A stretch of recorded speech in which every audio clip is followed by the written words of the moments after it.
વિશ્વ આરોગ્ય દિવસ નિમિત્તે રેડક્રોસ ખાતે જનરલ ચેકઅપ કેમ્પ યોજાયો।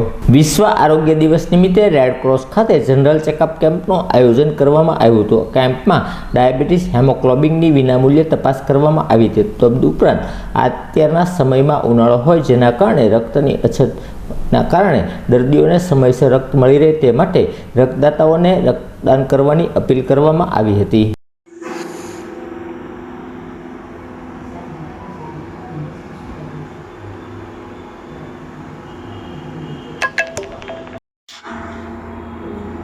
આપણે હળવા ડોકથી લઈ અને હાથ સુધી માલિશ ઘસવાનું છે।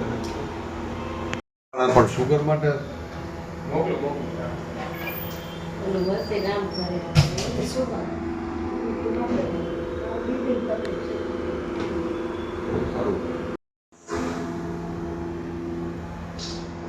ક્યાં સુધી ખુલ્લું? 12 વાગે 10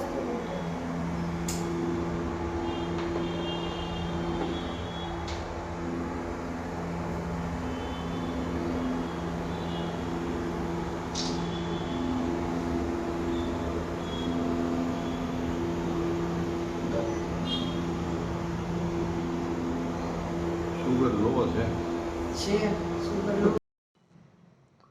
મારું નામ ડૉક્ટર મિલન દવે, મારી ઇન્ડિયન રેડક્રોસ સોસાયટી ભાવનગર જિલ્લા શાખામાં ચેરમેનની જવાબદારી છે। આજે 7 એપ્રિલ વિશ્વ આરોગ્ય દિવસ છે। આમ ભાવનગર રેડક્રોસ 45 જાતની એવી સેવાકીય પ્રવૃત્તિ આરોગ્યલક્ષી એ ચલાવે છે। એના ભાગરૂપે આજે બીપી, ડાયાબિટીસ, એચબી અને અન્ય રિપોર્ટ એ આપણી તમામ શાખાઓ અલંગમાં જે 2 હોસ્પિટલો છે ત્યાં આગળ એ ફ્રી ઓફ ચાર્જ આજે એ સેવા રેડક્રોસ આપવાનું છે।